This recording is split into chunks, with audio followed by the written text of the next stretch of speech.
नमस्कार दोस्तों। जब भी पूजा पाठ या मंदिरों का जिक्र आता है तो हमारे दिमाग में अक्सर खूबसूरत मूर्तियां और एक शांत माहौल उभरता है ना।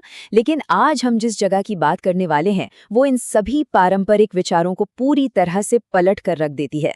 हम बात कर रहे हैं असम की नीलाचल पहाड़ियों में बसे कामाख्या शक्तिपीठ की। ये कोई आम मंदिर नहीं है, बल्कि दुनिया के गर्भ यानी जीवन की उत्पत्ति का एक ऐसा गहरा आध्यात्मिक केंद्र है जो हमें पूजा के मायने फिर से सोचने पर मजबूर कर देता है। तो चलिए देवी के इस अद्भुत और रहस्यमयी स्वरूप को डिकोड करते हैं। आज की हमारी इस चर्चा का सफर कुछ ऐसा रहेगा। सबसे पहले हम इस स्थान की ब्रह्मांडीय उत्पत्ति को समझेंगे, फिर मशहूर अंबुबाची मेले पर बात करेंगे, इसके पवित्र परिदृश्य और ऐतिहासिक संरक्षकों को जानेंगे और अंत में एक तीर्थयात्री के मार्ग को समझेंगे। तो आइए शुरुआत करते हैं भाग 1 से, ब्रह्मांडीय उत्पत्ति। कामाख्या देवी की कहानी को समझने के लिए हमें उस पौराणिक काल में जाना होगा जो सीधे तौर पर जीवन के निर्माण से जुड़ा है। कहानी शुरू होती है राजा दक्ष के एक भव्य यज्ञ से। उन्होंने भगवान शिव का अपमान करने के लिए उन्हें इसमें आमंत्रित नहीं किया। देवी सती इस अपमान को सह नहीं पाईं और उन्होंने उसी यज्ञ की अग्नि में खुद को भस्म कर लिया।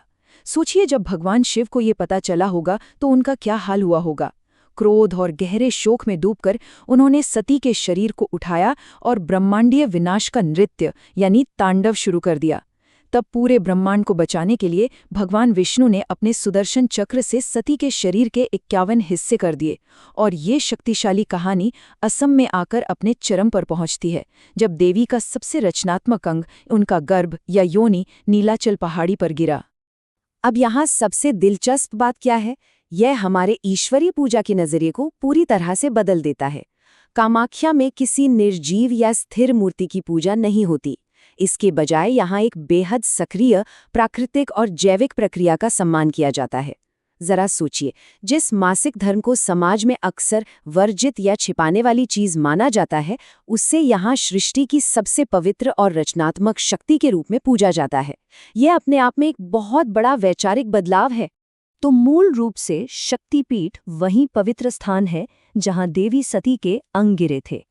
और क्योंकि कामाख्या गर्भ का प्रतिनिधित्व करता है, ये देवी शक्ति और खुद जीवन के निर्माण का सबसे बड़ा प्रतीक बन जाता है।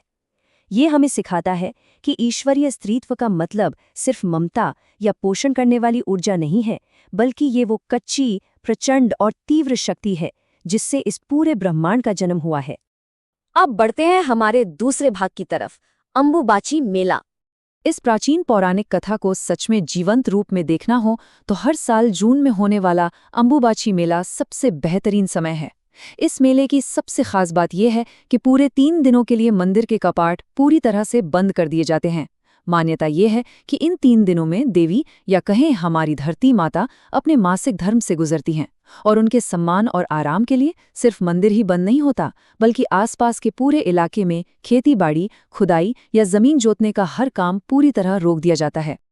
ये त्योहार वाकई एक बहुत ही अनोखा दोहरापन दिखाता है।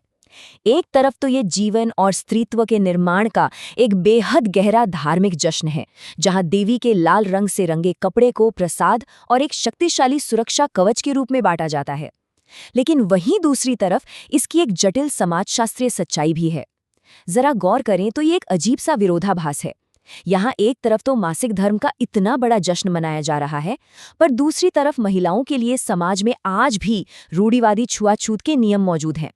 इसके अलावा आजकल मेले में बढ़ती व्यावसायिकता और वीआईपी दर्शन जैसी चीजें भी इस प्राचीन उत्सव पर आधुनिकता के प्रभाव को साफ दिखाती हैं। चलिए अब तीसरे भाग पर आते हैं, पवित्र परिदृश्य।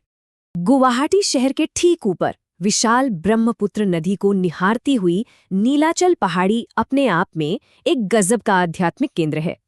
यहाँ मुख्य गर्भगृह की वास्तुकला ही इस पूरे मंदिर की पहचान तय करती है। जैसा कि हमने पहले कहा, यहाँ कोई गड़ी हुई मूर्ति नहीं है। इसके बजाय एक अंधेरी गुफा के अंदर योनि के आकार की एक प्राकृतिक चट्टान है, जिस पर एक भूमिगत झरना लगातार बहता रहता है। सच कहूं तो यही वो अनूठा स्वरूप है जो कामाख्या को दुनिया के बाकी सभी हिंदू मंदिरों से एकदम अलग और बेहद रहस्यमयी बनाता है। लेकिन ये मुख्य मंदिर यहाँ अकेला नहीं है।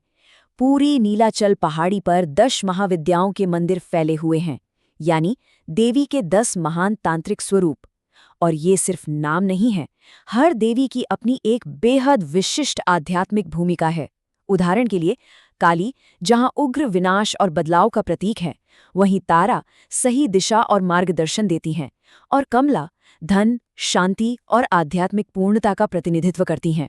असल में यहाँ आने वाले साधकों को ईश्वरीय स्त्रीत्व के हर एक रूप और तांत्रिक पूजा के पूरे ब्रह्मांड के दर्शन एक ही जगह पर हो जाते हैं।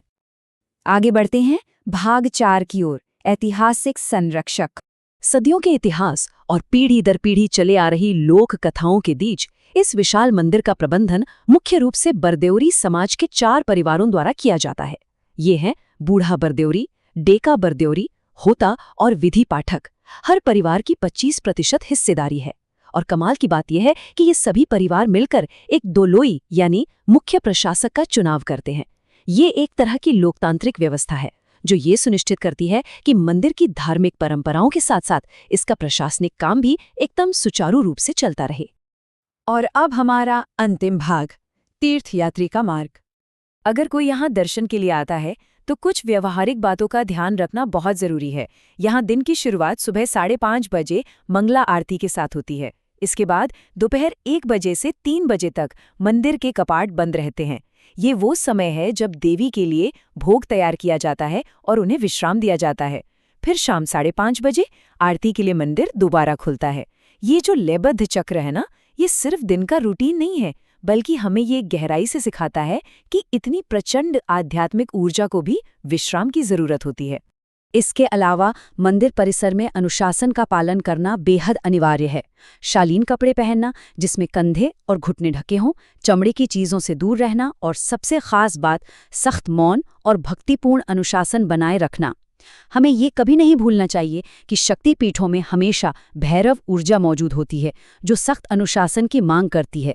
यहाँ की जो रहस्यमयी आध्यात्मिक ऊर्जा है वो सिर्फ घूमने फिरने या साधारण पर्यटन के लिए नहीं है, ये आपसे पूरी ईमानदारी, गहरे सम्मान और आंतरिक शांति की मांग करती है। तो अंत में हम एक बहुत ही गहरे सवाल के साथ इस चर्चा को खत्म करते हैं। आज की इस भागदौड़ भरी दुनिया में जो अक्सर प्रकृति से पूरी तरह कटी हुई लगती है, क्या कामाख्या जैसी जगहें हमें हमारी जड़ों की याद नहीं दिलाती? ईश्वरीय निर्माण का ये आचीन मिथक हमारे आधुनिक जीवन और प्रकृति के बीच एक बेहद मजबूत पुल का काम करता है। ये हमें सोचने पर मजबूर कर देता है कि जो अद्भुत ऊर्जा इस पूरे ब्रह्मांड को जन्म दे सकती है, कहीं न कहीं वही रचनात्मक ऊर्जा हम सबके भीतर भी मौजूद है। इस खास विश्लेषण में हमारे साथ जुड़ने के लिए आपका बहुत बहुत धन्यवाद।